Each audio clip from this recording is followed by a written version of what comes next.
गांव के चौपाल में अपनी बहन का सर काटकर ये दो फारूकी भाई कौन सी और कैसी वापसी हासिल कर रहे थे, ये जानने के लिए हमें 6 महीने पीछे जाना होगा। गांव काशमगढ़, उत्तर प्रदेश।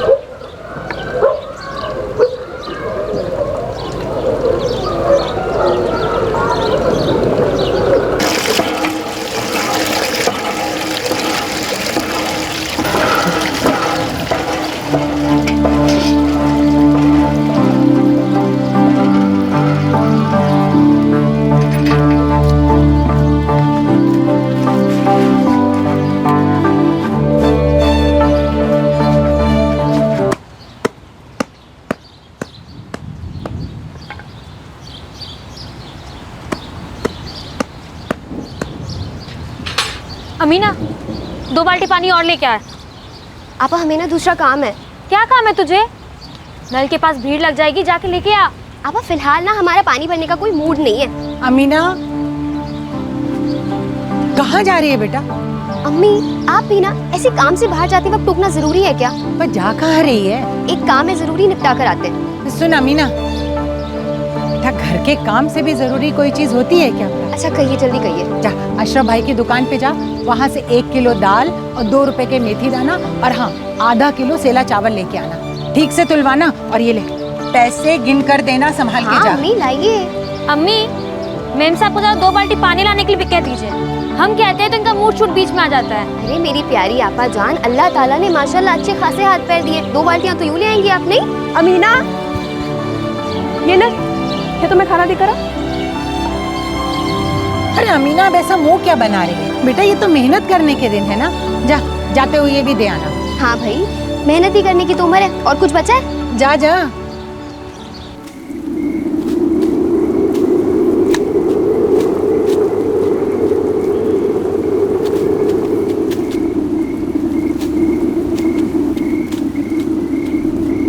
नाविद भाई, साहिल भाई, खाना लाए आपके लिए। यहाँ पर रख दे क्या? हाँ वहीं रख दे। खा लीजिएगा, ठीक है? हम जा रहे हैं। हाँ खुदा हाफिज। हाँ खुदा हाफिज। नावेद भाई, इसके पैर नहीं पंख हैं, जब देखो तब उड़ती रहती। सही कह रहे हो। पता नहीं किस बात की इतनी जल्दी रहती है इसे। खुद पूरे दिन तितली की तरह यहाँ वहाँ उड़ती रहती है और पूरे घर को भी नचाती रहती है।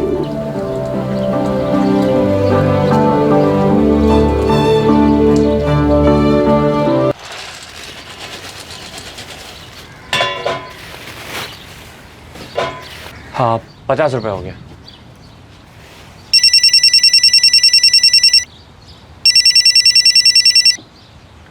अरे आ रहा हूँ मियाँ, आ रहा हूँ, थोड़ा सब्र तो करो यार। ठीक है शाकिर जी, दुकान का ध्यान रखना, आता हूँ।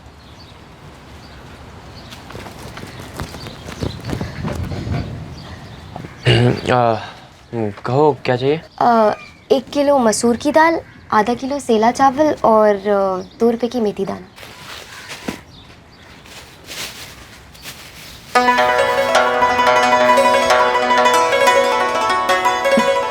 ऐसे क्या घूर रही हो? आंखों से चीर दोगी क्या? अरे मेरे हीरो, तू परमिशन दे देना तो कच्चा चबा जाऊं तुझे कोफ्ते की तरह। कर बेशरम कहीं भी। ये ले। अच्छा अम्मी से बात की? हाँ की। तो कब आ रही है हमारे घर? पहले तुम्हारे अब्बू से बात करेंगे, उसके बाद तुम्हारे घर आएंगे। अब तक क्यों नहीं आई?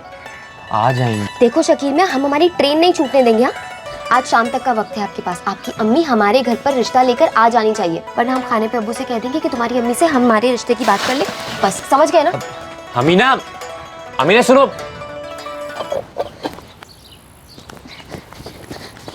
अब्बू, अब्बू। क्या हुआ अमीना, गांव में जलजला आ गया क्या? अब्बू आप शकील की अम्मी से कब बात करेंगे? अब्बू जवाब क्यों नहीं दे रहे हमें? अरे बात करेंगे, लेकिन पहले उनको बात करनी पड़ेगी ना। हाँ तो इतवार को आ रहे हैं वो लोग घर पे।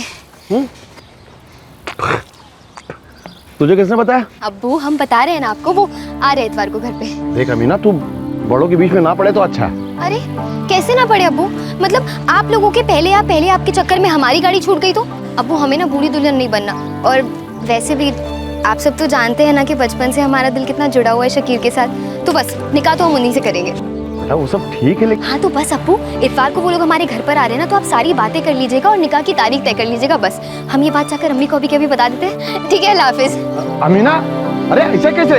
अमीना, अमीना थोड़ी हया रख बेवकूफ। अरे भाभी जान, इतना तो शर्मा रहे, अब इससे ज्यादा ना हमसे नहीं होगा। वो देखिए जीनत मैडम को, बेचारी जल भुन के ना राख हुई जा रही है। नहीं अब चाबी ठंडी चाय पिलाएगी? हाँ अम्मी, शुक्रिया बेटा। पूरे 4 चम्मच चीनी भरकर डालिए मेरे हीरो। अब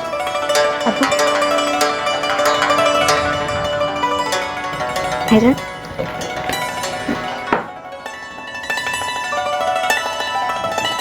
अमीना बेटा तुम अंदर जाओ। अम्मी हमें सुनना है क्या बातें हो रही है? ये बचपन से ही ऐसी है, थोड़ी सरफिरी सी।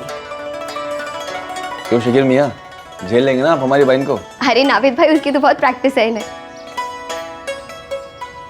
मतलब हम कह रहे थे अभी रिश्ता पक्का समझे ना। तेरे सलाह मशवरे के बिना कैसे कोई बात पक्की हो सकती है मेरी अम्मा? अरे भाई हम तो बिल्कुल रजामंद है। और रही बात शकील मियाँ की, तो वो तो मरे जा रहे हैं हमें बेगम बनाने के लिए, तो बस और क्या चाहिए, वो तो कभी मुकरेंगे ही नहीं। तबस्सुम बहन, हमें इन दोनों के रिश्ते से कोई एतराज़ नहीं। बस बहन, अमीना की आपस जीनत के हाथ पीले हो जाएं पहले, फिर इन दोनों की निकाह के लिए एक अच्छी सी तारीख निकलवा लेंगे। बहन आप ये बात बिल्कुल ठीक कह रही हैं। बड़ी बहन के निकाह से पहले छोटी बहन का निकाह कैसे हो सकता है?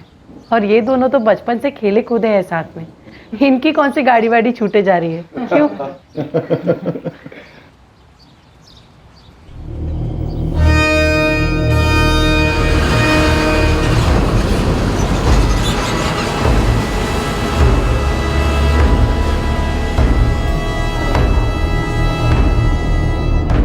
अम्मी कहाँ जाएंगे?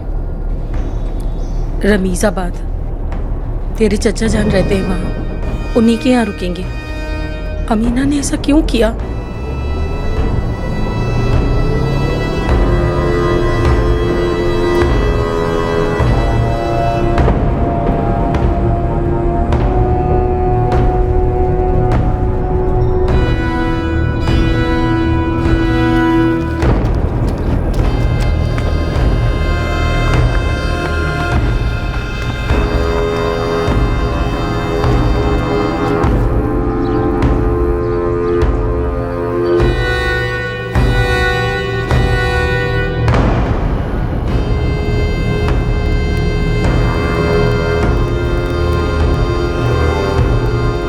नाविद, कहाँ जा रहा है तू? पता नहीं। गांव मत ही जाना, पुलिस किसी भी समय पहुंच सकती है, समझा?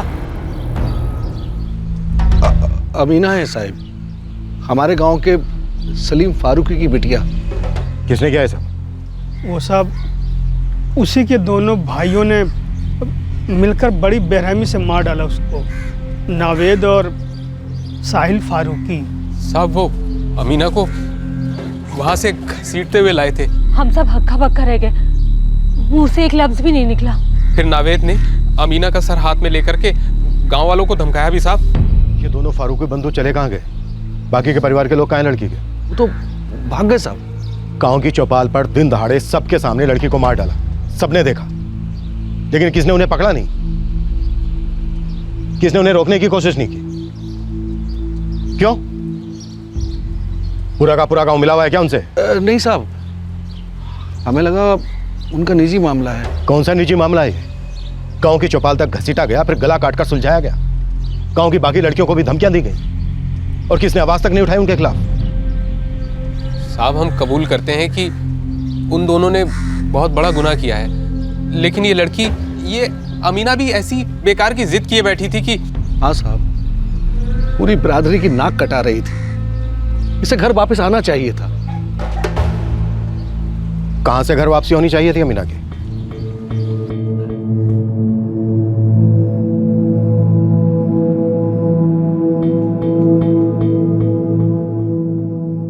अरे मैडम थोड़ा मुस्कुराओ तो सही, लड़के को ये तो लगे कि लड़की देखने आया हूँ, मैयत में नहीं। जाओ।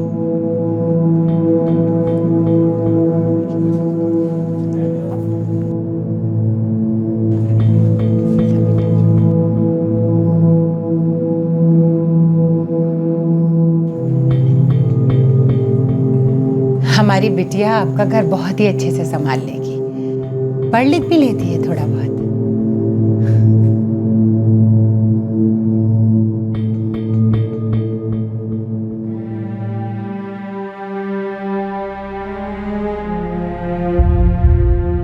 जैसे चीनी घुल जाती है ना दूध में, ठीक उसी तरह ये आपके खानदान में ऐसे मिल जाएगी। बहन, आप पहचान ही नहीं पाएंगी कि ये आपकी बहू है या बेटी।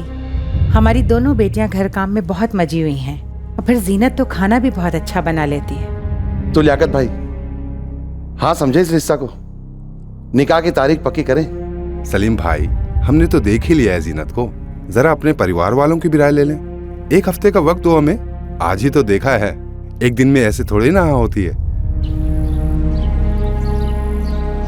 अब्बू अब तो 4 महीने हो गए, आप लोग जीनत के लिए लड़का देखे जा रहे हैं, कुछ हो ही नहीं रहा है। अल्लाह की मर्जी है बेटा, हर चीज का एक सही वक्त होता है। पर अब्बू, कहीं पर ये तो नहीं लिखा है ना कि छोटी बहन की शादी बड़ी बहन से पहले नहीं हो सकती? लिखा तो नहीं है, लेकिन होता भी नहीं है, रिवायत है। अब्बू मान लीजिए खुदा ना खास्ता अगर बड़ी बहन का निकाह कभी हो ही ना, तो इसका मतलब क्या ये है कि छोटी बहनों का भी निकाह कभी ना हो, वो बिन ब्याह ही रह जाए? बकवास ना कर, सब रखो, जीनत का जल्द निकाह होगा, फिर तुम्हारा भी हो जाएगा। अब्बू देखिए, हमसे अब और नहीं होगा, हम कह दे रहे हैं कि हमारा निकाह करवा दीजिए, जीनत का जब होना है तब होता रहेगा। बेकार की जिद मत करो अमीना, जीनत से पहले शादी के बारे में सोचना भी मत, वो कभी नहीं होगी। अब्बू हम बात कर रहे हैं आपसे, आप 1 मिनट सुनिए तो सही। अरे जमाने की ऐसी की तैसी अम्मी, हमें क्या करना है जमाने वालों से? हमें मेहंदी हाथों में लगवानी, सफेद बालों पर नहीं। अमीना, इतनी क्या खुदगर्जी है, अभी तेरी उम्र ही क्या है? अच्छा, और ये धक्यानुसी पना, ये ठीक है अम्मी? अरे अगर जीनत को कोई लड़का पसंद नहीं कर रहा है तो उसमें हमारी क्या गलती है? हम तो बस इतना कह रहे हैं कि हमारा निकाह करवा दीजिए, फिर ढूंढते रहिएगा इनके लिए शहजादा आप। बस कर बेशरम, तुम्हारे जैसे तो नहीं है ना हम, तो किसी भी लड़के के गले पड़ जाए। ख्याल है हमें अपने अम्मी अबू और भाइयों की इज्जत का। आपको क्या लगता है आपा कि हमें ख्याल नहीं है इनकी इज्जत का? अरे क्या कर रहे हैं हम, निकाह करने की बात कर रहे हैं, थोड़ी ना कहीं भाग रहे हैं। और हमारी मानिए ना तो आप भी हमारे नक्शे कदम पर चलिए, आसान होगा सबके लिए।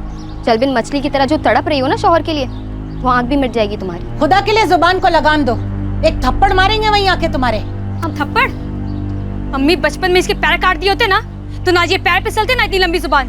1 नंबर की बेहया हो गई है लड़की। बेहया तो हम ही है ना, एक तुम ही तो हो दूध की धुली हुई। पता नहीं क्या समझती है अपने आप को, शायद इसीलिए हर लड़का आके ना मना करके जाता है तुम्हारे लिए। हमारे सामने चेहरे पर कुछ और, दिल में कुछ और, शायद हमें नहीं दिखती तुम्हारे अंदर की बात, पर वो लड़के देख लेते एक नजर में। हम छोटे तो तुम हाथ उठाओगी हमारे ऊपर? हाँ, तुम क्या समझती हो अपने आप को? उठाएंगे तुम पे हाथ, जब तक तुम्हारी जुबान चलेगी ना तब तक मेरा हाथ भी चलेगा। क्या बचपना है ये? बचपना हम कर रहे हैं या वो कर रही है? हाथ उठाएगी हम पर?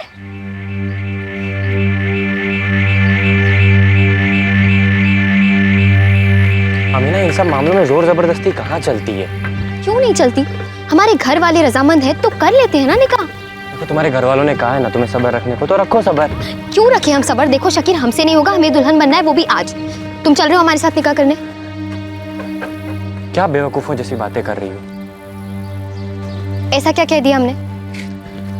देखो अमीना, तुम जानती हो कि शादी निकाह 2 लोगों के बीच नहीं बल्कि 2 खानदानों के बीच होता है, और अगर अभी हमने ऐसी वैसी कोई गलती की ना तो बाद में बहुत पछताएंगे। ना तो हम खुश रह पाएंगे ना तो हमारे घर वाले, और तो और बदनामी इतनी होगी कि पुश्तों तक बू आएगी।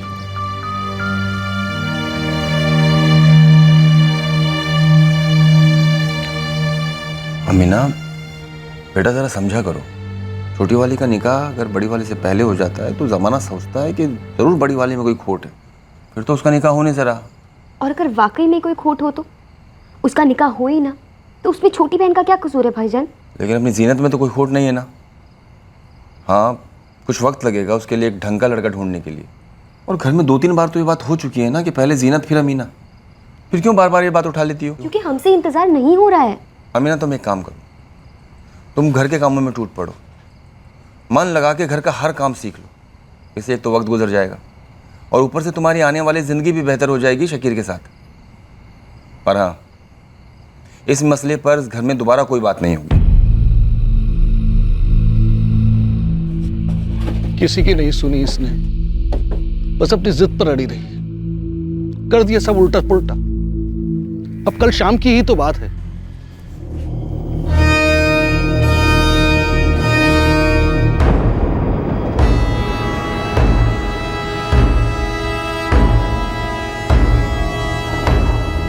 ए अमीना, ये क्या हो रहा है? हम घर छोड़कर जा रहे हैं। कहाँ जा रही है? अपने ससुराल। अमीना रुको, अमीना, अमीना रुको, पागल हो गई हो क्या तुम? फिर से रोकोगी हमारा रास्ता? अब तो जाने दो हमें। हम यहाँ से हिलने वाले नहीं हैं और तुम भी कहीं नहीं जाओगी। अब क्या नया बखेड़ा खड़ा किया इस लड़की ने? अम्मी ये कहती है शकील के घर जाके रहेगी हमेशा के लिए, वो भी निकाह से पहले। क्या? अम्मी अपने कपड़े वपड़े भी साथ में रख लिए हैं। या अल्लाह, क्या हो गया है मेरी बच्ची को? अम्मी हम बिल्कुल ठीक है, हमारा होने वाला ससुराल है वो, वहाँ रहना हमारा हक बनता है और फर्ज भी, समझी आप? जा रहे हैं हम। अमीना तुम कहीं नहीं जाओगी। हटो काना। अमीना,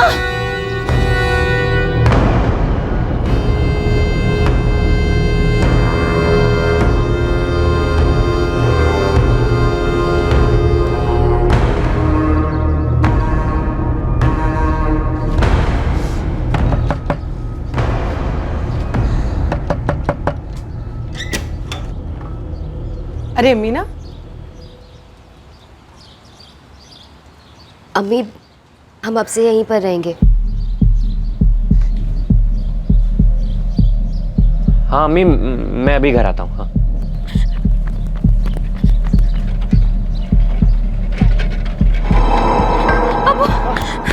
क्या हुआ जीनत? अबू अमीना घर छोड़ के शकीर के घर चली गई। उसका भेजा घूम गया।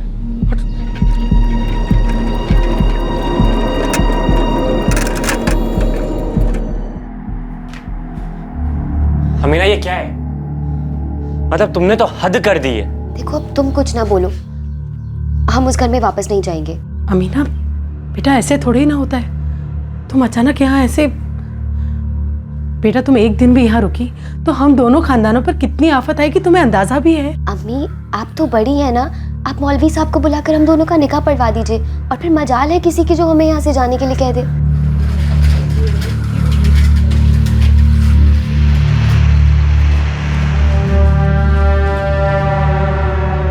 देखो अमीना, समझदारी इसी में है कि तुम घर वापस चली जाओ, चाहिए तो हम तुम्हें खुद छोड़ के आएंगे।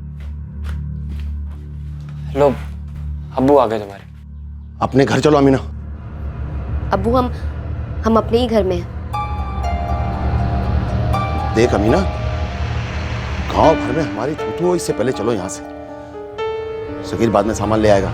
अब्बू हमें नहीं फर्क पड़ता कि गांव वाले थूथू करते हैं या वाहवाही, हम बस चाहते हैं कि आप शकीर से हमारा निकाह करवा दीजिए, बात खत्म।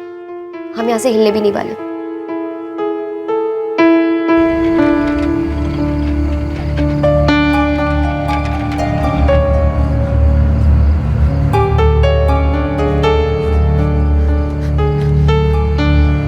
अमीना कहाँ है? माथा घूम गया है लड़की का, कोई बात मानती ही नहीं। हाय अल्लाह, अगर गांव वालों को किसी को पता लगा कि अमीना निकाह से पहले अपने होने वाले शौहर के घर रात भर रही तो हम गांव वालों को क्या मुंह दिखाएंगे?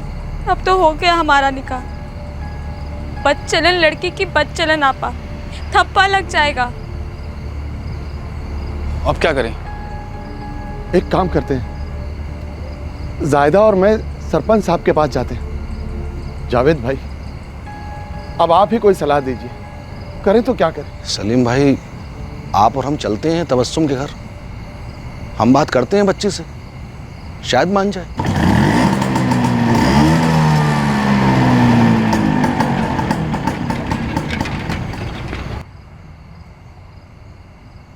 तुम समझ नहीं रही हो, अगर तुम एक रात भी यहाँ रुकी तो कल की सुबह हम सबके लिए काली सुबह होगी। और इस तरह तो हमारा निकाह वक्त आने पर भी नहीं हो पाएगा। अरे तो हम तो कह रहे हैं ना कि बुला लीजिए मौलवी साहब को, कर लेते हैं निकाह। हम तो अभी से कह रहे हैं कबूल है, कबूल है, कबूल है।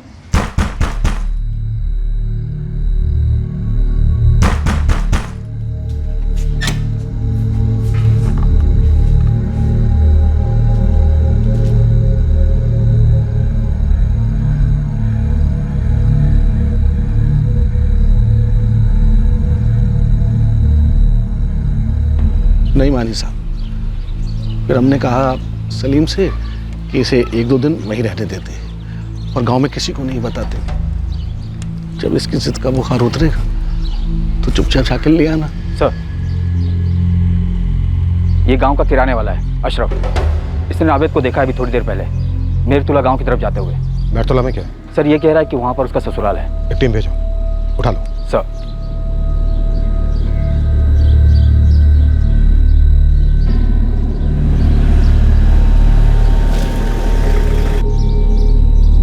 साहब, वो रहा नावेद।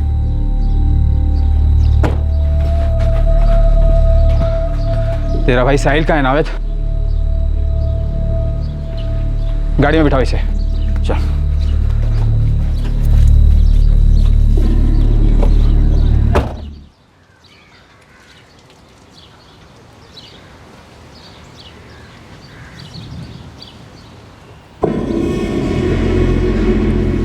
अरे ये वही है ना साहिल फारूकी, मुस्तफ़ा के खेत में जो काम करता है?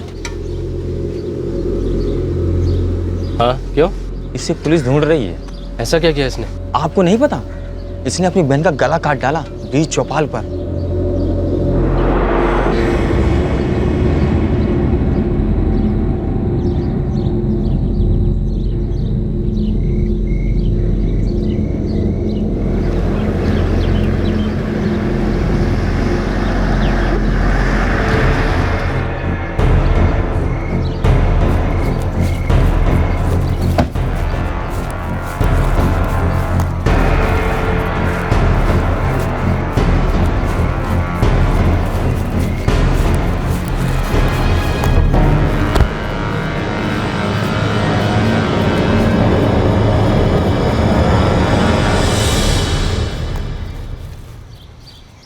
जिस दिन नावेद और साहिल ने अमीना का कत्ल कर दिया था, उसी शाम को उन दोनों को पुलिस ने पकड़ लिया था। वो दोनों दूर तक भाग नहीं पाए थे, पर एक रात पहले जब अमीना रात भर घर नहीं लौटी तो वो रात फारूकी खानदान के लिए समझो कयामत की रात थी। खुद सरपंच जी भी फुसफुसा सकते हैं, और उनकी बेगम मतलब वो तो बिल्कुल भी चुप नहीं बैठेंगी। हमने तो अपना मुंह तक नहीं खोला अम्मी, पर आपको बता दे वो शहनाज जो है वो आई थी, 1000 सवाल पूछ रही थी, कैसे अमीना बिना निकाह किए अपने ससुराल चली गई वगैरह वगैरह। पता नहीं ये लड़की इतनी जिद्दी कैसे हो गई। कैसे हो गई? अरे आपके लाड़ प्यार ने अमीना को इतना सर पे चढ़ा रखा है। हर बात पे आप ही कहते थे ना छोटी है छोटी है, ये कहकर आपने उसकी बड़ी से बड़ी गुस्ताखियां माफ की। हम अम्मी से बिल्कुल सहमत है, आप ही ने बिगाड़ा है उसे। हाँ, सारा कसूर तो हमारा ही है। दिन में 12 घंटे घर से बाहर रहते, रिक्शा चलाते, खून जलाकर पसीना बहाते, और तुम लोग तो घर में रहते हो ना, काबू में नहीं कर पाए उसे।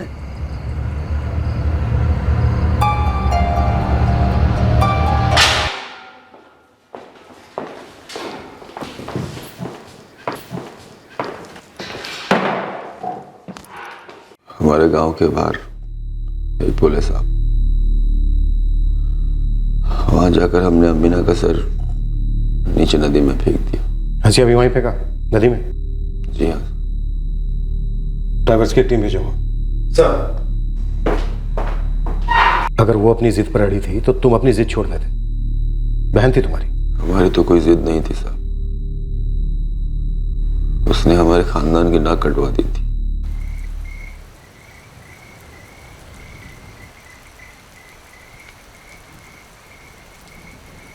अरे नावेद, तुम्हारी बहन घर वापस नहीं आई? देखो दोस्त, थोड़ा सख्ती से पेश आओ, ले आओ लड़की को घर में।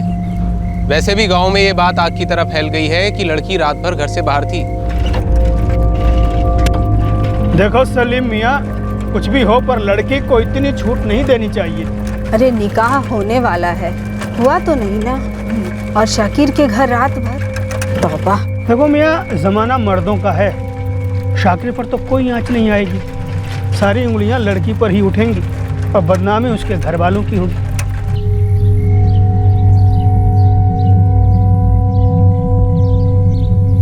शाम को हम कोशिश करके अमीना को घर वापस ले आएंगे। नहीं अब्बू, अब आप नहीं जाएंगे। अब साहिल और हम उसे अपने तरीके से घर लेकर ही आएंगे।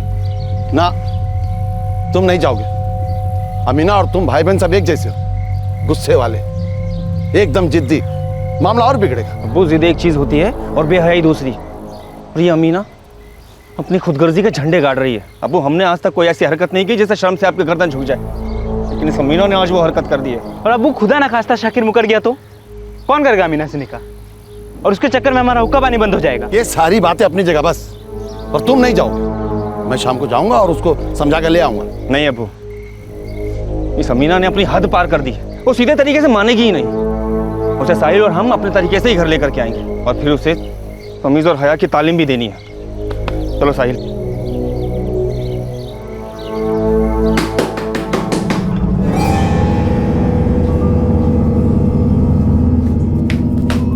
चलो अमीना, अब तेरी मनमानी नहीं चलेगी, समझी? भाईजान हमें नहीं आना। शकीर बोल दो ना इन्हें, हमें नहीं जाना है। नहीं जाना। कहाँ ना चलो। अमीना तुम जाओ इनके साथ। अम्मी आप कह दीजिए ना, नहीं जाना है हमें इनके साथ में, समझ नहीं रहे। अमीना जाओ बेटा, तुम समझ क्यों नहीं रही हो? आप लोग नहीं समझ रहे। अम्मी निकाह करवा दीजिए ना, हमारा हाथ जोड़ रहे हैं आपके। हमें नहीं जाना है इनके साथ। अम्मी छोड़िए भाईजान। अम्मी भाईजान हमारे लिए तो तभी मर गई थी साहब, जब उसने घर छोड़ा था। बाजारू औरत की तरह निकल पड़ी थी घर से, फिर भी हमने उसको घर लाने की कोशिश की, लेकिन वो अपनी जिद पे अड़ी रही साहब। अगर वो तुम्हारे लिए मर चुकी थी तो फिर क्यों गया उसके पीछे पीछे? रहने देते उसे उसी मरी हुई हालत में। ऐसे ही नहीं मार दिया साहब, इसलिए मारा क्योंकि वो जिंदा लाश हमारे खानदान की इज्जत को और उछालती। उसको मार के हमें कोई मजा नहीं आया साहब। छूट की बहन थी हमारी।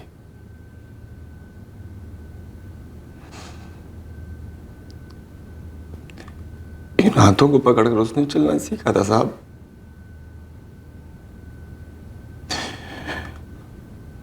उसकी पहली रोटी हमने उसे अपनी गोद में बिठा कर खिलाई थी। बहुत प्यार करते थे उसे साहब। उसके हाथ से हर जिद पूरी करते थे उसे। सबसे ज्यादा ईदी उसे मिलती थी साहब। अभी बड़ा प्यार उमड़ रहा है अपनी बहन पर, और कुछ घंटों पहले ऐसी हवानियत दिखाई। उसकी जिद साहब। तो पूरी कर देते उसकी जिद, निकाह करवा देते उसका। आपके लिए कहना आसान है साहब, लेकिन ऐसा होता नहीं है।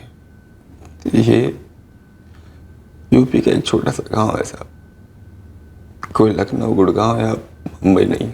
निकाह करवा देते शकीर के साथ तो जीनत जिंदगी भर कुंवारी बैठी रहती साहब।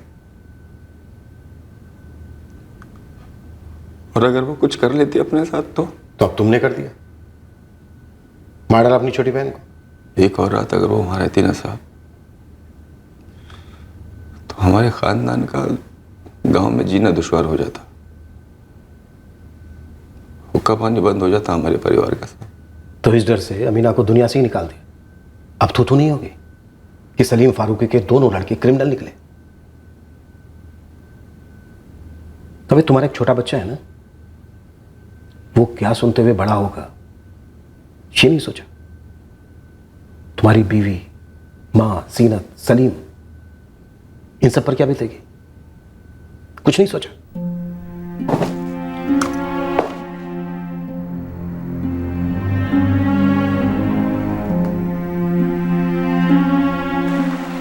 नदी के जिस हिस्से में नावेद ने अमीना का सर फेंकने की बात कही थी, वहां काफी ढूंढने के बाद भी पुलिस को ना तो अमीना का कटा हुआ सर मिला और ना ही मर्डर वेपन।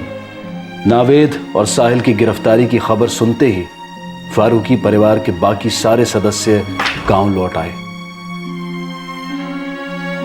तबस्सुम और शकीर भी अपने घर को लौटे।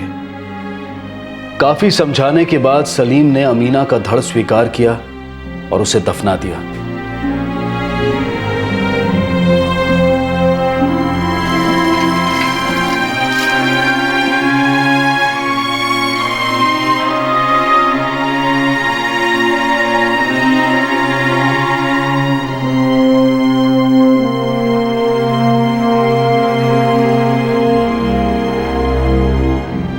नावेद और साहिल फारूकी इस वक्त न्यायिक हिरासत में हैं और मुकदमा शुरू होना अभी बाकी है। हमारी दक्षिणी एशियाई सभ्यता के लगभग सभी अंगों में यह रिवायत है कि पहले बड़ी बहन की शादी होती है और फिर उसके बाद छोटी। लेकिन क्या ये रीत, ये रिवायत पत्थर की लकीर है। माना कि समाज की रजामंदी काफी मायने रखती है। अक्सर परिवारों में, खासकर छोटे शहरों और गांव में, ये सवाल पूछा जाता है, अरे भाई, बड़ी बेटी की अभी तक शादी क्यों नहीं हुई? लेकिन जरूरी नहीं है कि यह प्रथा चलती रहे। समय और समाज दोनों बदल रहे हैं, लोगों की सोच बदल रही है। शायद उस हद तक और उतनी दूर तक नहीं बदल रही है, लेकिन बदलाव रोज की हकीकत है। जब परिवार की इज्जत के नाम पर कोई अपने ही घर वाले का कत्ल करने से पीछे नहीं हटता, तब यह जरूरी हो जाता है कि रस्मों रिवाज के परे हम सब मूलभूत इंसानियत की घर वापसी की कामना करें।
कोमल,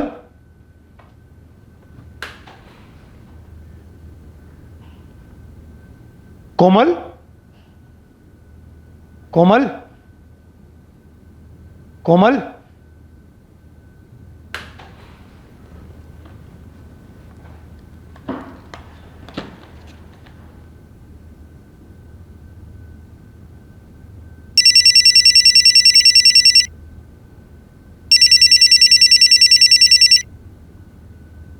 कोमल,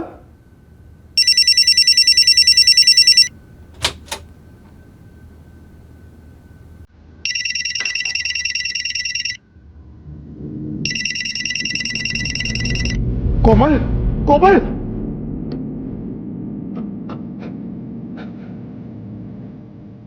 निखिल, अरुण, निखिल, निखिल, अरुण, निखिल, अरुण,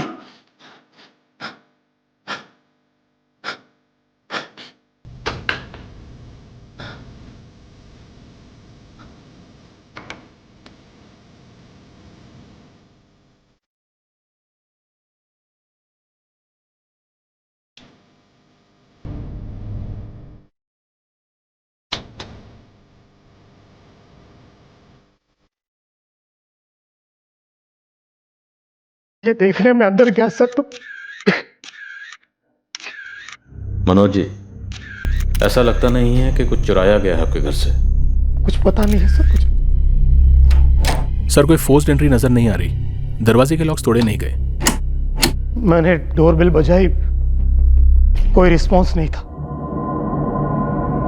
तो मैंने अपनी चाबी से घर का दरवाजा खोला और अंदर आ गया। पहले मैंने किचन में देखा, वहां कोई नहीं था, तो मैंने कोमल को फोन किया। रिंग जा रही थी सर, यहां बेडरूम से। तो मैं भागकर अंदर गया तो वो वहां पर पड़ी हुई थी। सर, मर्डर वेपन हो सकता है।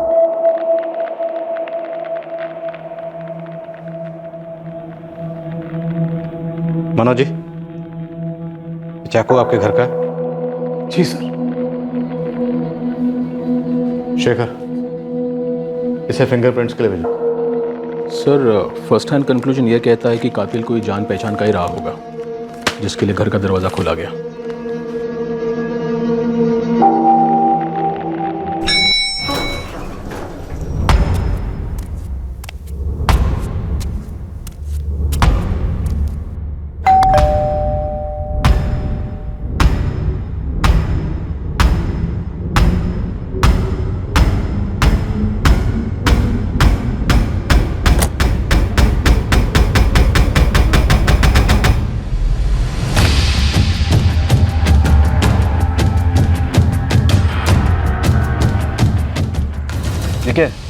शर्मा के घर के अंदर कोई एंट्री क्यों नहीं है? दिन में तो कोई नहीं आया था साहब। कोई नहीं आया और 3 लाशें घर के अंदर ऐसी बिछ गई। उस फ्लैट की तरफ जाते हुए मैंने किसी को नहीं देखा।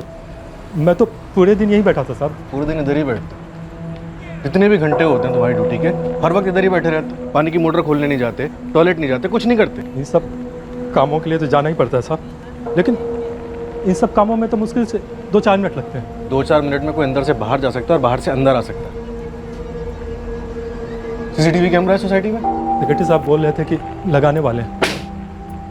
नाम क्या है तेरा? पंचम दास। सच सच बता, शर्मा के घर के अंदर कौन गया था? मैं सच कह रहा हूँ साहब, मैंने किसी को जाते हुए नहीं देखा।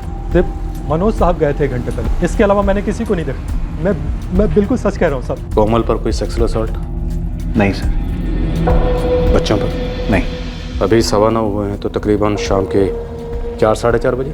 हाँ सर। मुझे लगता है जब वॉचमैन सीट छोड़कर गया होगा तब कातिल फटाफट फ्लैट में घुस गया होगा या घुस गए होंगे, क्योंकि सोसाइटी के रजिस्टर में फ्लैट की कोई भी एंट्री नहीं है। और बाहर भी तभी निकला होगा या निकले होंगे जब वॉचमैन अपनी सीट पे नहीं था। मतलब सर मर्डर्स काफ़ी जल्दी में किया गया।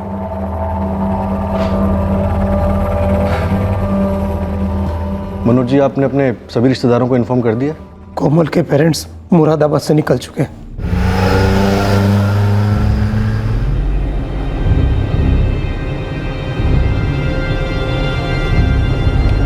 कोमल की छोटी बहन पूजा आगरा में रहती है, उसे भी बता दिया। क्या? ये क्या बोल रहे हैं जीजू आप? कब हुआ ये? कैसे? जीजू मैं अभी निकल रही हूँ। निखिल और अरुण आपके साथ है ना? क्या?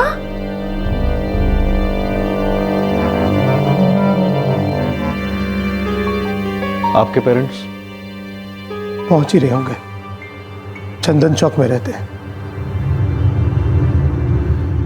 मनोज जी, रोज ऑफिस के लिए कितने बजे निकलते हैं आप? सर 9 के आसपास। आज भी 9 बजे के आसपास ही निकले थे? जी। अच्छा कोमल, निकल रहा हूँ, bye. Bye Manoj. Nikhil, Arun ready हुए कि नहीं? लेट हो जाएगा। निखिल और अरुण 9:30 बजे स्कूल जाते हैं और 4 बजे लौटते हैं। आज भी 4 बजे ही लौटे होंगे, चिल्लाते हुए, मस्ती करते हुए। आपसे, आपकी वाइफ से आज कोई मिलने आने वाला था, शाम में या दोपहर में कभी? मुझे कोई आइडिया नहीं है सर। आपकी वाइफ की किसी के साथ कोई दुश्मनी?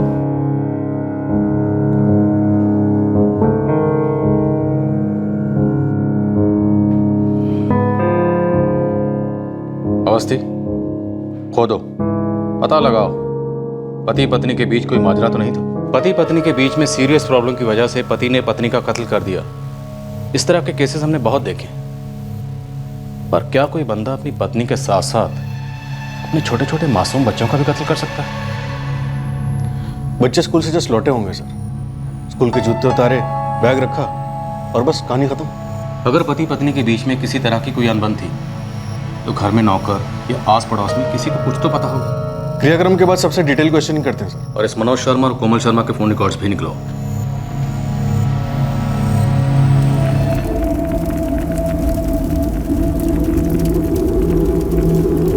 सर, जहाँ तक हम जानते हैं मनोज और कोमल के बीच सब कुछ सही था, और ये जो कुछ हुआ है ये सब देखकर तो हम सब लोग भी शॉक में हैं। स्वीटी जी, कभी कोमल ने आपके साथ कुछ शेयर किया हो? नहीं सर, हम दोनों काफ़ी अच्छे दोस्त थे, दुनिया भर की बातें शेयर करते थे, लेकिन उसने अपनी फैमिली प्रॉब्लम कभी डिस्कस की ही नहीं। शायद कुछ थी ही नहीं। रुपेश मेहरा और स्वीटी मेहरा कौन है? मनोज शर्मा के पड़ोसी है सर। और ये अजय शर्मा और शांति शर्मा? वो मनोज के माँ बाप है सर।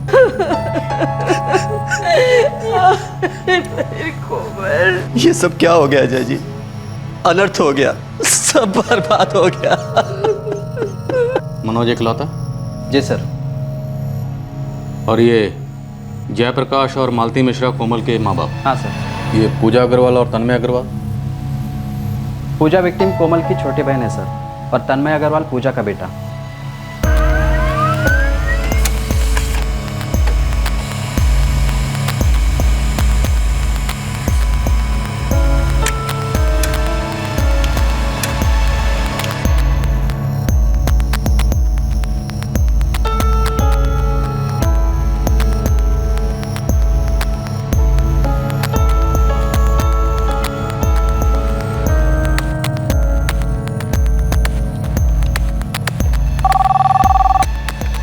हेलो, आर के नागपाल फर्टिलाइजर्स, नूपुरपुर पुलिस स्टेशन से पीएसआई अवस्थी बोल रहा हूँ। जी सर। आपके मार्केटिंग हेड मनोज शर्मा के बारे में कुछ जानकारी चाहिए थी। कैसी जानकारी? 7 जुलाई को ऑफिस में वो कब तक था? सर मैं अभी चेक करके बताता हूँ।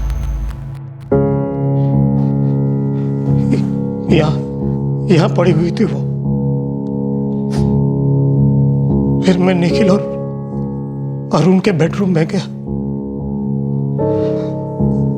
वो दोनों बाथरूम में।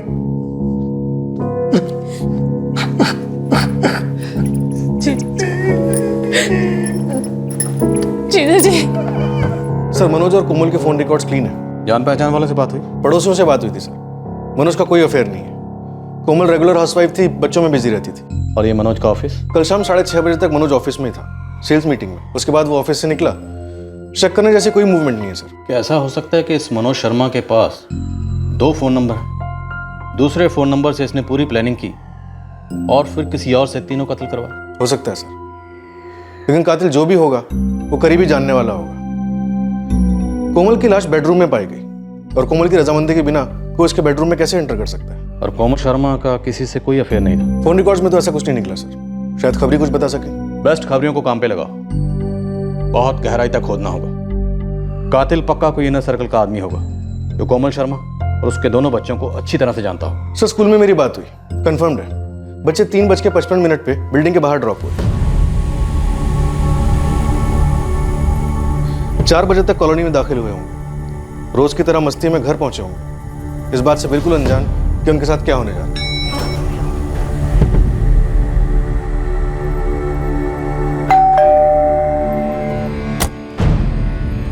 हाय। घर में एंटर हुए होंगे और बैग्स रखे होंगे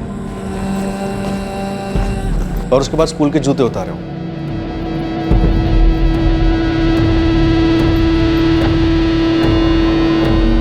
और फिर उनके गले काटे गए। और हमें दोनों बच्चों की लाशें बाथरूम में मिली एक साथ। उन दोनों को तो ये पता भी नहीं होगा कि बेडरूम में उनकी माँ मारी जा चुकी। सर हो सकता है निखिल और अरुण को पहले मारा गया हो और उसके बाद कोमल शर्मा को। नहीं अवस्थी, उसकी पॉसिबिलिटी नहीं है, क्योंकि अगर घर में कोई सिर्फ मेहमान बनकर आया था या आए थे तो कोमल शर्मा उसे अपने बच्चों के बेडरूम में क्यों लेकर जाएगी? और अवस्थी, ऐसा कैसे हो सकता है कि कोई घर में आराम से दाखिल होता है या होते हैं, क्योंकि घर में फोर्स्ड एंट्री के कोई निशान नहीं। कोई घर में आता है, फिर बेडरूम में जाता है और बेडरूम में जाकर कोमल शर्मा का उसी के घर के किचन नाइफ से मर्डर कर देता है। सर शायद पहले किचन में गए हो। क्या कोमल शर्मा उनके लिए चाय कॉफी बना रही थी? सर चाय कॉफी बनाने को निशान तो नहीं मिले किचन में। अवस्थी, फिर किचन में क्यों जाएंगे? और वो चाकू किचन से कब और कैसे लाया गया? 2 और 2 4 बैठ नहीं रहे अवस्थी। इस मनोज शर्मा की अंदर बाहर से ग्रिलिंग करनी होगी और इन दोनों फैमिलीज की भी। सर ये जो पूजा है ना, कोमल की छोटी बहन, उसका पति अविनाश अग्रवाल उस दिन शमशान घाट आया नहीं था सर। इतना बड़ा कांड हुआ फिर भी। जीजू चाय कुछ तो खा लीजिए जीजू, ऐसा कैसे चलेगा? इतना बड़ा हादसा, पत्नी की सगी बहन और 2 छोटे छोटे बच्चों का कत्ल होता है, और यह अविनाश अग्रवाल ना तो क्रियाक्रम में शामिल होता है और ना ही बाद में मिलने आता है। दाल में कुछ काला है। पक्का इस कत्ल के पीछे कोई पर्सनल एंगल है, क्योंकि घर से एक ढेला चोरी नहीं हुआ, सिर्फ एक औरत और 2 छोटे छोटे मासूम बच्चों का दर्दनाक तरीके से कत्ल किया जाता है। क्या यह कत्ल किसी को दर्द देने के लिए किया गया?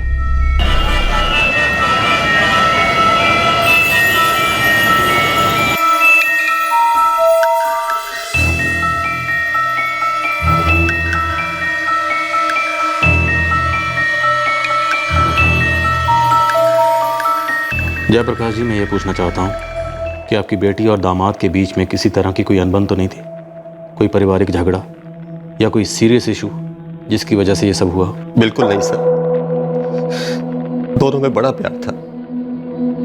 11 साल हो गए थे दोनों की शादी को। जयप्रकाश जी, अगर सब कुछ ठीक था, दोनों में प्यार था, तो फिर अचानक सब कुछ बर्बाद कैसे हो गया? तो अचानक एक दोपहर को आपकी बेटी कोमल और आपके नवासों का कत्ल हो जाता है और आपके दामाद मनोज शर्मा को इस बात की भनक तक नहीं है कि उसका घर, उसकी जिंदगी किसने उजाड़ दी। और सर आप समझते हैं कि मैं ये बता सकूंगा कि वो दरिंदा कौन था? अगर मुझे पता होता तो शायद मैं उसका। जयप्रकाश जी प्लीज।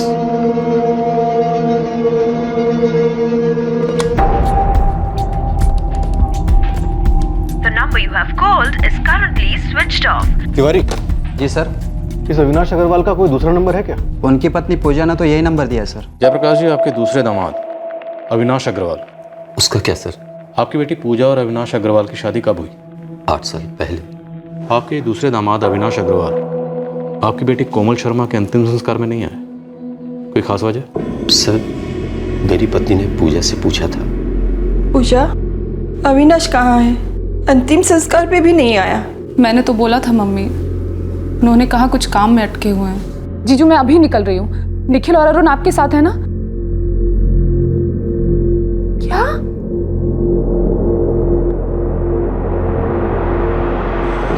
अविनाश, कोमल दीदी और बच्चों का मर्डर हो गया है। हाँ, बताया तुमने।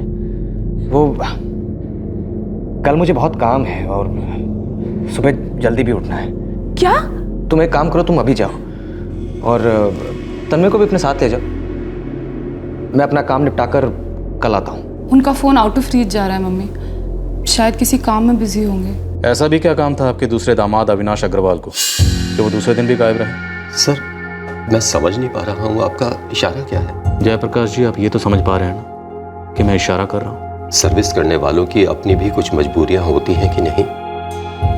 अटक गया होगा कहीं। लेकिन उसके बावजूद भी अविनाश का फोन अभी भी आउट ऑफ रीच है। जयप्रकाश जी, आपका पूरा विश्वास है कि आपकी दोनों बेटियों की शादीशुदा जिंदगी में कोई परेशानी नहीं थी, कोई प्रॉब्लम नहीं थी? कहीं आप हमसे कुछ छुपा तो नहीं रहे? इतना तो आप जानते ही होंगे कि सच को खामोशी में लपेटना भी कानून की नजर में झूठी माना जाता है। कमाल कर रहे हैं आप। बेटी खोई है, 2 छोटे छोटे नवासे खोए हैं मैंने, और आप है कि मुझ पर ही झूठ बोलने का आरोप लगा रहे हैं।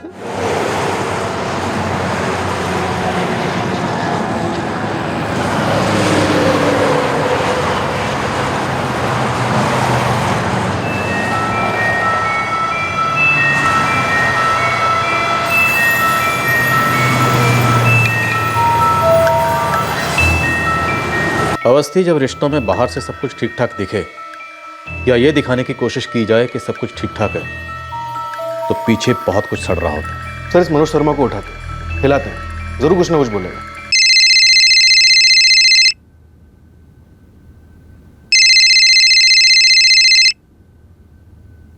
जीजू, आपका फोन।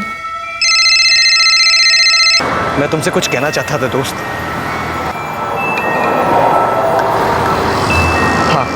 मनोज जी, हमें ये इनसाइड जॉब लग रहा है। मतलब आपके किसी जान पहचान वाले का। अब कातिल एक था या एक से ज़्यादा, जो भी था, लेकिन इतना तय है कि वो जो भी था आपकी पत्नी कोमल और आपके दोनों बेटे अरुण और निखिल को करीब से जानता था, शायद बहुत करीब से। तो बताइए, अपनी पत्नी और दोनों बच्चों का कत्ल क्यों किया? आप इतनी घटिया बात सोच भी कैसे सकते हैं? कातिल को उसके किए की सज़ा दिलवाने के लिए हम कुछ भी सोच सकते हैं, कुछ भी कर सकते हैं। बहरहाल, आप ये बताइए कि आपका साड़ू अविनाश अग्रवाल आपकी पत्नी कोमल के क्रियाक्रम में शामिल क्यों नहीं हो? कत्ल हुए 2 दिन हो गए, लेकिन वो मिलने तक नहीं है। मैंने पूजा से पूछा था, वो बोली काम में बिजी है वो। घर के 3 करीबी लोगों का कत्ल हुआ, जिसमें 2 छोटे मासूम बच्चे शामिल थे। इतना क्या बिजी? सच कहूं सर? सच ही कहिए। अजीब तो मुझे भी लगा वो नहीं आया।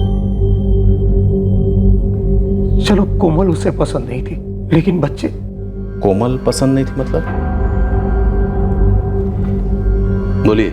नहीं सर, आप जैसा सोच रहे हो वैसी बात नहीं है। तो कैसी बात? वो हमारी फैमिली और पूजा की फैमिली के बीच में उतना अच्छा नहीं था। क्या अच्छा नहीं था? रिश्ता। मनोज शर्मा, इससे पहले कि हम आगे बात करें, मैं आपको एक बात क्लियर कर दूं। अगर आपका इरादा हमें कोई मनगढ़ंत कहानी सुनाकर गुमराह करने का है, तो आपकी जानकारी के लिए बता दूं, इस कुर्सी पर बैठ के मुझे बहुत लोगों ने झूठी कहानी सुनाई, और जो हमें झूठी कहानी सुनाता है उसका हम बहुत बुरा हाल करते हैं। मैं कोई कहानी नहीं सुना रहा हूं सर। दरअसल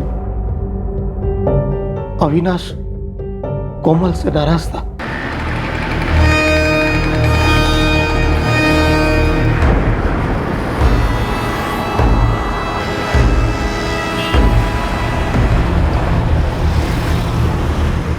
पूजा और अविनाश के बीच में खटास पड़ चुकी थी। अभी आप कह रहे हैं कि अविनाश की कोमल से नहीं बनती है, एक सेकंड पहले आप कह रहे थे कि दोनों फैमिलीज की आपस में नहीं बनती थी। वही कह रहा हूं सर, सब कनेक्टेड है।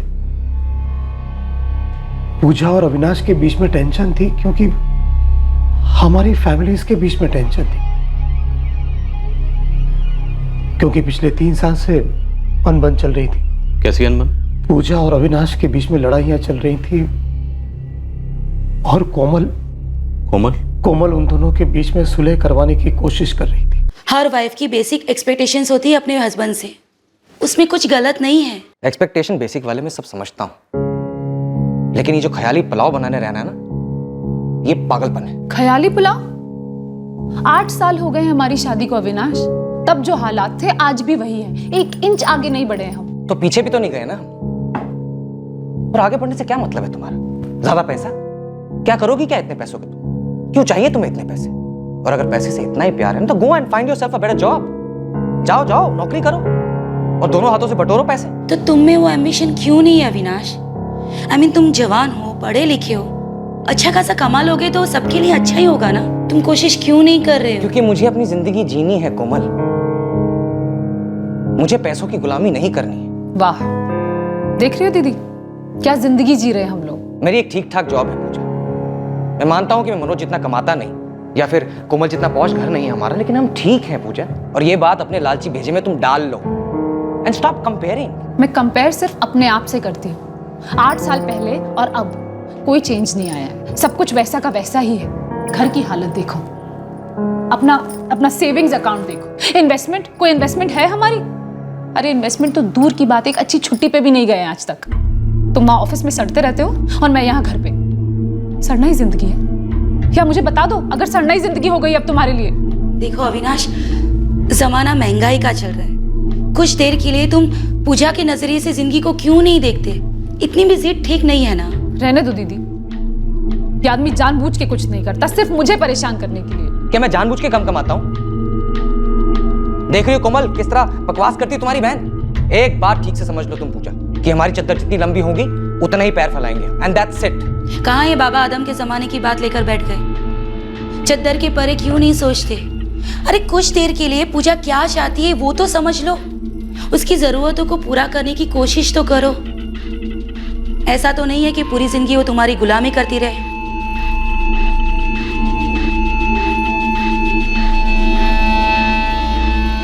कोमल, तुम पूजा और अविनाश के मामले में कुछ ज्यादा दखल दे रही हो, मत करो। पूजा अविनाश के साथ खुश नहीं है। तो कोमल, वो पति पत्नी के बीच की बात है। तुम्हें पता है आज अविनाश ने मुझे फोन किया था। क्यों? अरे क्यों का क्या मतलब, वो अपसेट है तुमसे। कह रहा था मुझसे कि तुम्हें दूर रखे उन दोनों के मामलों से। पूजा मेरी बहन है, उसकी तकलीफें मेरी तकलीफें हैं। कोमल, तुम अपने बारे में क्यों सोच रही हो? सिर्फ निखिल और अरुण के बारे में सोचो। वो दोनों तन्मय से कितने करीब हैं, अविनाश से भी हैं। और हमें रिश्तों में दरार क्यों डालनी है सबके? मनोज, दरार ऑलरेडी गहरी हो चुकी है। पूजा डिवोर्स लेने वाली है। क्या? कहीं ये डिवोर्स का आइडिया तुमने तो नहीं डाला पूजा के दिमाग में? क्यों? उसका खुद का दिमाग नहीं है, वो खुद सोच समझ नहीं सकती कि ये शादी उसके लिए नर्क बन चुकी है। मनोज, पूजा को सपोर्ट करना, उसकी लाइफ में दखल देना नहीं है। इस वक्त उसे सबसे ज्यादा मेरी जरूरत है। और ये तुम अविनाश की साइड ना ही लिया करो तो अच्छा है। उस आदमी में एक पैसे का एम्बिशन नहीं है और ऊपर से इतना बड़ा ईगो।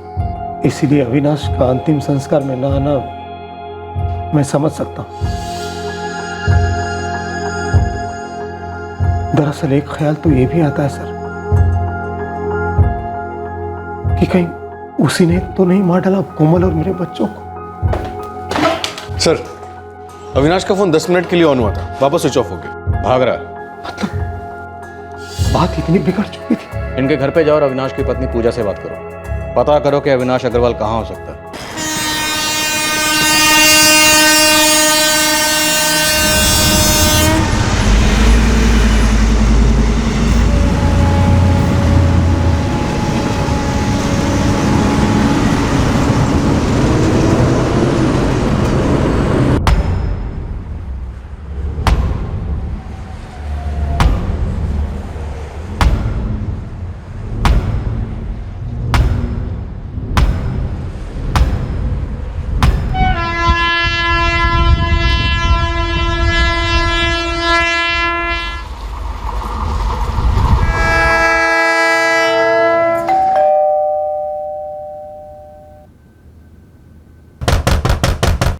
सर अविनाश का फ़ोन आउट ऑफ रीच है, कल से ऑफिस भी नहीं गया है। सर, आगरा पुलिस अविनाश के घर गई थी, लॉक है। आपके सास ससुर कहाँ रहते हैं? जी लखनऊ में रहते हैं। फ़ोन नंबर दीजिए उनका। 98 अविनाश का नहीं है सर। हो सकता है वो किसी और नंबर से फ़ोन कर रहा हो, लेकिन याद रहे आप इस वक्त पुलिस स्टेशन में हो, इस बारे में से कुछ मत बोलिएगा। बात करिए। जी हेलो, मिसेज पूजा अग्रवाल। जी बोल रही हूँ। UP XX23X7, ये आपके हस्बैंड की बाइक का नंबर है, अविनाश अग्रवाल की। जी हाँ, कहाँ है वो और आप कौन बोल रहे हैं? जी मैं PSI गोविंद बंसल बोल रहा हूँ, रेलवे पुलिस से। Railway police? आपके पास अविनाश की बाइक कहाँ से आई? मैडम, अविनाश की बाइक मुझे रेलवे ट्रैक के पास पड़ी मिली है। आपका नाम और नंबर उनके बटवे से मिला है जो लाश के बगल में पड़ा था। लाश? जी हाँ, लाश। शायद आपके पति की मौत ट्रेन के नीचे आने से हुई है।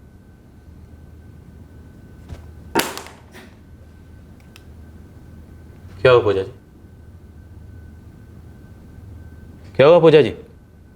पूजा, क्या हुआ?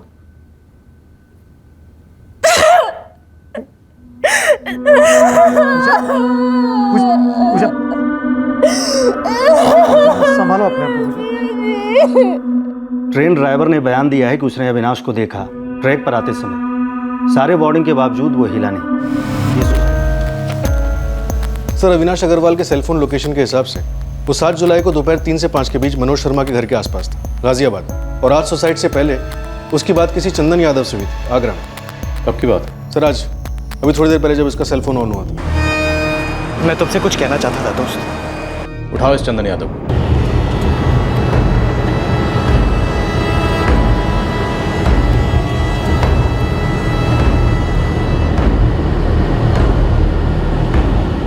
चंदन यादव अविनाश अग्रवाल का दोस्त था।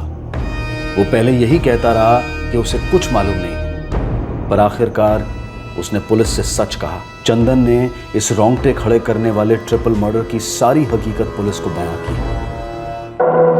सर, मेरा यकीन कीजिए, मैं सच कहता हूं। अविनाश मेरा दोस्त था, लेकिन इस कांड में मेरा कोई हाथ नहीं है सर। चंदन यादव, तो इस कांड के बारे में जो कुछ भी जानता है ना, सब कुछ बता दे, A to Z, वरना तेरे हाथ तो क्या, तेरे हाथ पैर नाक कान कुछ भी नहीं बचेंगे। चल पकना शुरू कर। सर, 7 जुलाई की रात को मैं और अविनाश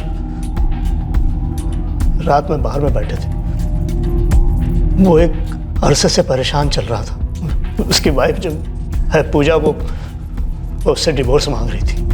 यार चंदन, यार समझ नहीं आ रहा कि पूजा को कैसे समझाऊं। मेरी बात सुनती ही नहीं है वो।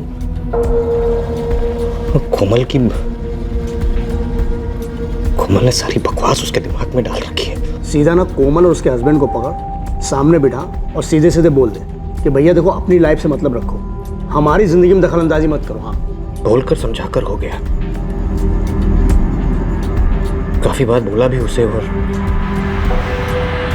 समझाया भी। अबे तू एक बार अच्छे से समझा, मजबूत होकर बात करेगा तो ही बात बनेगी। अब कोमल दखलंदाजी कभी नहीं करेगी और ना ही अपना मुंह खोलेगी। मतलब? यार चंदन, तू रो क्यों रहा है? आज मैं कोमल के घर गया था उससे बात करने। हाँ तो हुआ क्या? सब खत्म हो गया है।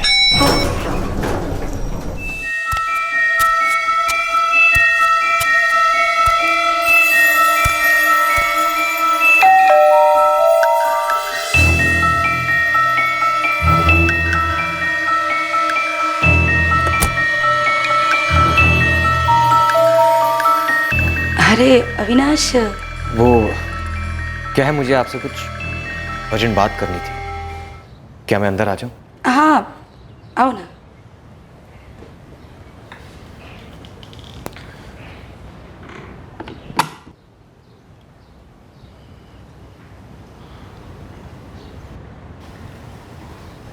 बोलो।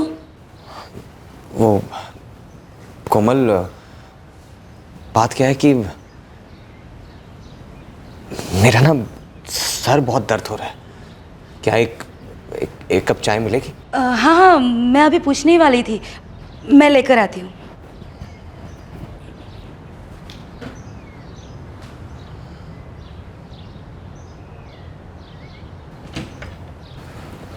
कोमल, अरे तुम बैठो, मैं लेकर आती हूँ। वो क्या कि मैं कहना चाहता था कि पति पत्नी की बात होती है ना, वो पति पत्नी के बीच में ही रहनी चाहिए। तो मैं पराई थोड़ी हूँ, बहन हूँ उसकी, और वो भी बड़ी। उसकी खुशी क्या है वो मैं अच्छी तरह से जानती हूँ, इसलिए उसके फैसले को मैं सपोर्ट कर रही हूँ। क्यों कोमल? क्यों मतलब क्या? पूजा तुम्हारे साथ खुश नहीं है और तुम भी उसके साथ खुश नहीं हो। देखो अविनाश, डिवोर्स इतनी बुरी चीज नहीं है, तुम दोनों के लिए अच्छा है और तन्मय के लिए भी। और पूजा का ये फैसला बिल्कुल सही है। पूजा का ही तो फैसला नहीं है कोमल, ये तुम्हारा फैसला है। तुम मेरी, तन्मय की और पूजा की जिंदगी बर्बाद करने में तुली हुई। अविनाश बस, तुम्हारे साथ झगड़ा करने का मेरा कोई मूड नहीं है और मेरे पास समय भी नहीं है। बच्चे अभी आते होंगे, प्लीज तुम निकल जाओ। मुझे भी तुमसे लड़ना नहीं है कोमल, मैं भी थक गया हूं लड़ने से, बस बहुत हो गया। और उसी समय बच्चे भी वहां आ गए। यार चंदन, मुझे समझ में ही नहीं आया कि मैं क्या करूं। मैं उन्हें मारना नहीं चाहता था, नहीं मारना चाहता था। ये मैंने क्या कर दिया चंदन? यार बच्चों की तो कोई गलती भी नहीं थी। तुझे वहां किसी ने देखा तो नहीं? जब मैं वहां पहुंचा तो वॉचमैन अपनी सीट पर नहीं था, और जब मैं वहां से निकला तब भी वो अपनी सीट पर नहीं था। मुझे किसी ने नहीं देखा चंदन, सिवाय सिवाय सिवाय किसके? मेरे ज़मीर ने देख लिया यार, मुझे पहचान लिया, मुझे नंगा कर दिया मुझे। मैं इस खेत के साथ जिंदा नहीं रह सकता यार, कभी नहीं रह सकता। दरिंदा बन गया यार चंदन। तीन खून किए मैंने, उसमें से तो बच्चे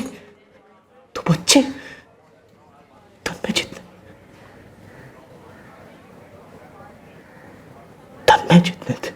सर मैंने उससे बोला, कई बार बोला सर कि तू सरेंडर कर दे, जो सजा मिलेगी भुगत ले, पर उसका दिमाग खराब हो रखा था सर।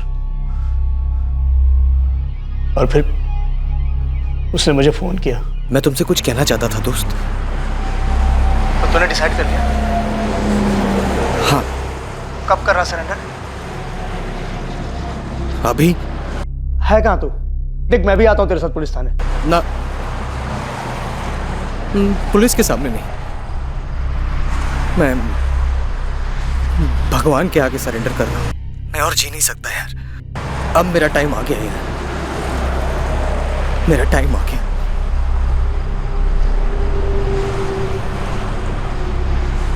वाह चंदन यादव, दोस्त हो तो तुम्हारे जैसा। तुम्हारे दोस्त ने तुम्हें बताया कि वो सुसाइड करने वाला है, लेकिन तुम चुपचाप बैठे रहे। तुम्हारे दोस्त ने तुम्हें बताया कि उसने 3 कत्ल किए हैं, लेकिन तुम फिर भी चुपचाप बैठे रहे, जैसे कुछ हुआ ही नहीं। सर क्या करता मैं, दोस्त था वो मेरा सर। और वैसे भी सर उसने मर्डर के बाद मुझे सब कुछ बताया। लेकिन तुम तो मर्डर के पहले पुलिस को बता सकते थे ना। तुम्हारा दोस्त था ना, गहरा दोस्त, उसने बताया होगा ना तुम्हें कि वो कोमल शर्मा और उसके दोनों बच्चों का कत्ल करने वाला है। नहीं सर, उसने मुझे ऐसा कभी कुछ नहीं बोला, कुछ भी नहीं बोला सर। अगर ऐसा कुछ भी बोलता सर मैं उसे रोकता, ऐसा कुछ भी नहीं होने देता सर। मैं सच कह रहा हूँ सर, उसने मुझे जो कुछ भी काम मैं सब कुछ सच आप लोगों को बता दिया हूँ सर। सर सच कह रहा हूँ सर, यकीन सर मेरा कोई लेना देना नहीं है सर मेरी बात तो सुनिए सर मेरी बात सुनिए सर, मैं बस सच कह रहा हूँ सर उसने जो बोला था बस तो सब बताया मैंने।